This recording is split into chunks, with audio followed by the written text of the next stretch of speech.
جو IMF کی غلامی کی ہے، جو انہوں نے اسٹیٹ بینک کو، اس ملک کے ریاست کا جو ستون تھا اسٹیٹ بینک، اس کو انہوں نے بیچا ہے. وہ ملبہ آپ پہ ڈال رہے ہیں کہ یہ سابقہ حکومتوں کی وجہ سے جو مہنگائی ہو رہی ہے. میں یہ سمجھتا ہوں، میں پہلے بھی ٹی وی پروگرام میں کہہ چکا ہوں کہ یہ الزام قائد اعظم پہ تو نہیں لگا رہے، فاطمہ جناح پہ تو نہیں لگا رہے، یہ ذوالفقار علی بھٹو پہ تو نہیں لگا رہے. سابقہ حکومتوں میں اگر یہ ذکر کرتے ہیں تو جنرل مشرف کے 10 سالوں کا ذکر کیوں نہیں کرتے عمران خان؟ سابقہ کا حکومتوں پہ کرتے ہیں تو وہ آمروں کا ذکر کیوں نہیں کرتے؟ ان کو وہ 2.5-3 سال کے نواز شریف کے چند ٹینیور 9.5 سال کی ہم سے کردگی کا حساب مانگتے ہیں تو ہم حساب دیتے ہیں. موٹر وے 9.5 سال کی ہماری کارکردگی، 2.5 سال ہمیں حکومت ملی ہے، 3 سال 5 سال کسی وزیر اعظم کو ٹینیور پورا نہیں کرنے دیا کہ اس ملک کی بدقسمتی ہے آصف بھائی. تو ہم حساب دیں گے. ہم نے اس ملک سے لوڈ شیڈنگ ختم کی، ہم نے اس ملک سے بدامنی ختم کی، ہم نے اس ملک سے بے روزگاری ختم کی، ہم نے اس ملک کے ایک عام آدمی کے لیے sense of security, immediate justice کے لیے کام کیا. تو اس ملک میں عدلیہ بحالی تحریک کے لیے بھی ہماری جماعت صف اول پہ تھی. تو عمران خان ہم سے کس چیز کا حساب مانگتے ہیں؟ حساب تو اب عمران خان کو دینا ہوگا کہ اس قوم کے ساتھ جو تم نے ظلم کیا ہے، جو تو اس قوم کا برا حال کر دیا ہے، جو اس پاکستان کو ریاست مدینہ کا نام لے کے کوفے کی ریاست بنا دیا ہے. آج اس ملک میں قادیانیوں کا بول بالا ہے. آج اس ملک میں اصحاب رسول اللہ کے دشمن دندناتے پھر رہے ہیں. آج اس ملک میں اگر دیکھیں تو عمران نیازی نے ہر اس شعبے کو تباہ کر دیا ہے. کوئی ایک شعبہ مجھے بتا دیں جس میں انہیں سکسیس ملی ہو. یہ کہہ رہے تھے اتنے کروڑ نوکری عمران خان آئے گی، اتنے کروڑ نوکریاں دے گی. کدھر ہے وہ عمران خان؟ اور وہ کہہ رہا تھا کہ میں نوکریاں دوں گا، اور تجاوزات کے نام پر انہوں نے لوگوں سے گھر بھی لے لیے، نوکریاں بھی لے لی، ہزاروں لوگوں ملازمین کو، سرکاری ملازمین کو انہوں نے نکال دیا. تو وہ کدھر ہے وہ جو کہہ رہا تھا کہ اتنے ارب عمران خان $200 ارب ایک دن اقتدار میں آئیں گے، دوسرے دن. خیر اس کو تو میں نے سنا ہے، وہ جو عمران کیا نام ہے اس کا، اس چھوٹے بچے کا، مراد سعید، خیر کیا نام لینا، اس کو پہلا نمبر دے رہے ہیں. اور شاہ محمود قریشی کا کیا قصور تھا؟ اسے آخری نمبر دے رہے ہیں. شیخ رشید، ہاں اسے شاید 9واں نمبر دے کے عمران خان نے سمجھداری کی ہے. تو میں یہ سمجھتا ہوں کہ اس ملک میں جو دوبارہ بدامنی آ رہی ہے وہ اسی وزیر موصوف شیخ رشید کی وزارت ہے، وزارت داخلہ، جو اس کی ناکامی کا ثبوت ہے. آج اس ملک میں جو ایک عام آدمی کا حال ہے آصف بھائی، یقین جانیے لوگ اب تنگ ہیں. لوگ چاہتے ہیں کہ نواز شریف آئے، لوگ چاہتے ہیں کہ نواز شریف اس ملک کی باغ دوڑ سنبھالے. اور میں قوم کو یہ خوشخبری دینا چاہتا ہوں کہ میاں نواز شریف نہ صرف آئیں گے اور اس ملک کے 4تھی دفعہ وزیر اعظم بنیں گے. اب یہاں پہ کچھ لوگ ایک خاص قسم کی بات کرتے ہیں، جی وہ ہو نواز شریف پہ کاٹا، جنہوں نے کاٹا لگانا تھا کاٹا لگا دیا. تو 99 میں جب جنرل مشرف نے کو کیا تھا تو میں خود عدلیہ بحالی تحریک اس وقت جایا کرتا تھا ججز کالونی کے باہر. تو مجھے اکثر لوگ ملتے تھے جو اس وقت مشرف کے بڑے قریبی ساتھی سمجھے جاتے تھے. چھوٹی سی عمر تھی میری، تو مجھے کہتے تھے اب تیرا نواز شریف نہیں آئے گا، تو پاگل ہے ادھر آتا ہے.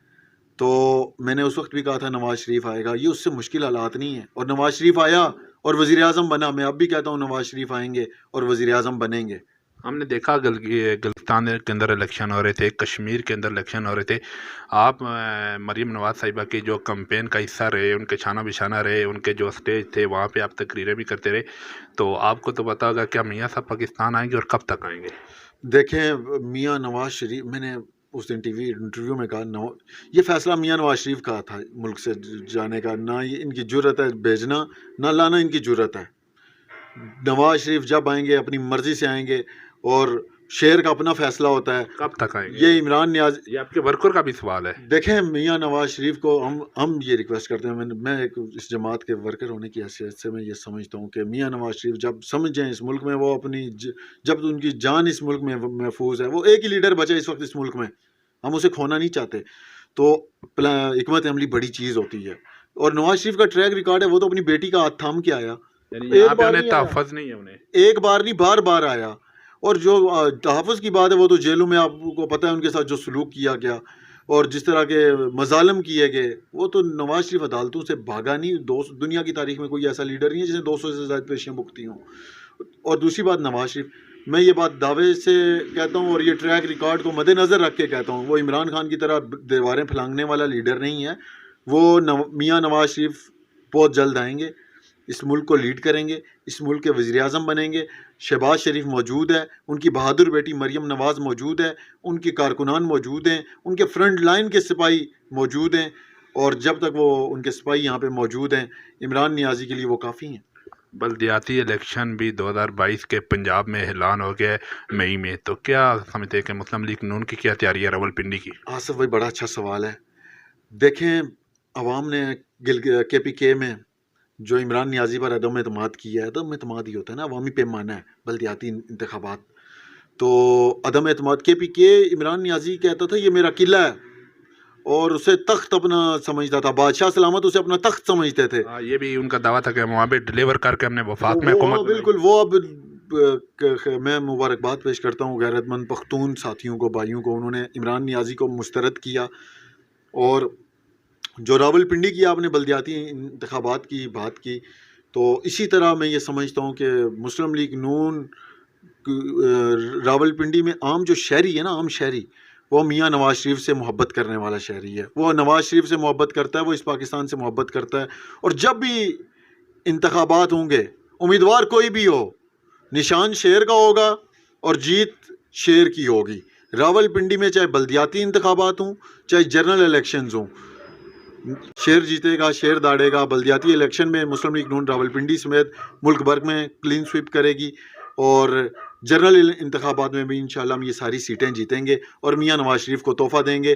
اور میں یہ سمجھتا ہوں کہ اس وقت ملک میں ضرورت ہے نواز شریف آئیں، تاکہ اس نوجوان جو کہ مایوس ہو چکے ہیں ان کے لیے انشاءاللہ ہم خدمت کا جذبہ رکھتے ہیں۔ میں خود ان کے لیے بہت سے پلانز سوچ رہا ہوں، ان پہ کام کر رہا ہوں، میری ٹیمیں اس پہ کام کر رہی ہیں۔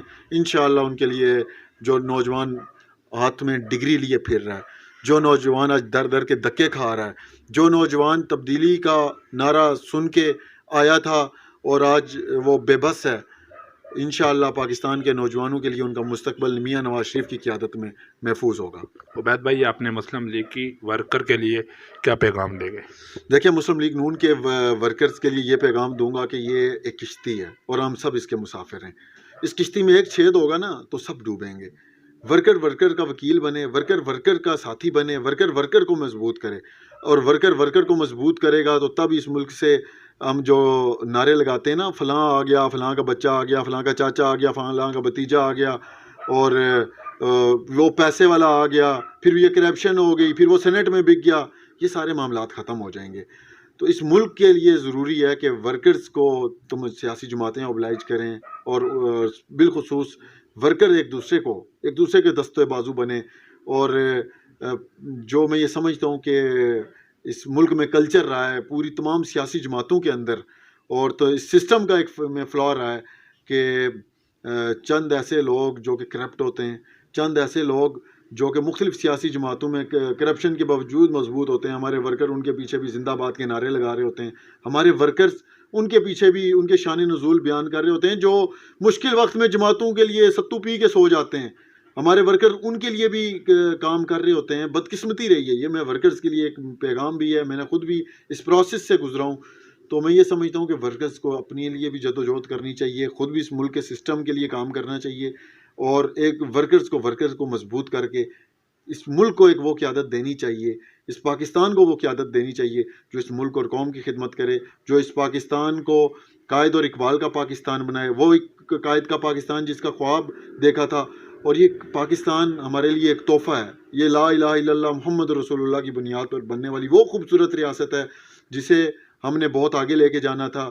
بدقسمتی سے چائنا ہمارے بعد آزاد ہوا، کہاں چلا گیا، بنگلہ دیش لخت ہوا، کہاں چلا گیا، دیگر اقوام کی مثال ہمارے سامنے ہے۔ ہمیں ایک قوم بننا ہوگا، قوم بننے کے لیے دیکھیں ورکرز کی جدوجہد تھی، اسٹوڈنٹس کی جدوجہد تھی، تو قائد نے یہ پاکستان لے کے دیا۔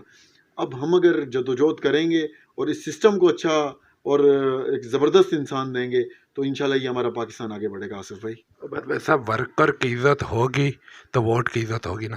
ورکر کی عزت آپ نے دیکھا ہے کہ جو ورکر ہے آپ کے، ان کا بھی گلہ ہے کہ ورکر کی عزت نہیں تھی، اس وجہ سے مسلم لیگ نون کو جو 2018 کے الیکشن میں نقصان اٹھانا پڑا۔ کوئی شک نہیں ہے، میں اس سے اختلاف نہیں کر سکتا۔ تمام سیاسی جماعتوں نے ورکرز کو نظر انداز کیا، پیراشوٹرز، پولیٹیکل چیمبرز، قبضہ مافیا، انویسٹرز، ان کو آگے لائیں، اور پھر کیا ہوتا ہے، سینٹ میں وہ بکتے ہیں، پھر کیا ہوتا ہے ہمارے نمبرز گیمز میں ہمیں شرمندگی ہوتی ہے. تو ورکرز کی عزت ہی پاکستان کی عزت ہے, ووٹ کی عزت ہے, ورکر کی عزت. میں نے سب سے پہلے آصف بھائی آپ ادھر ہی تھے مری میں نعرہ لگایا تھا ورکرز کو عزت دو. تو آج اللہ نے مجھے اپنی جماعت نے میری جماعت نے مجھے عزت دی ہے. ہمیشہ مریم نواز نے مجھے عزت دی ہے, ہر سٹیج میں کی زینت بنایا ہے. میری جماعت نے مجھے ہمیشہ عزت دی ہے, احترام دیا, اور میں نے بھی جماعت کے لیے, مجھے آصف بھائی وہ دن نہیں یاد کہ میں جس دن گھر بیٹھا ہوں سکون سے ایک دن گھر بیٹھا ہوں. میں نے بھی اس جماعت کے لیے دن رات ایک کی ہے. لیکن ہماری عزت تب ہوگی جب اس سسٹم کا ہمیں حصہ بنایا جائے گا, اور ہم اس ملک کی قوم کی خدمت کا جذبہ رکھتے ہیں. ہمارے پاس ایک بڑا پلان موجود ہے.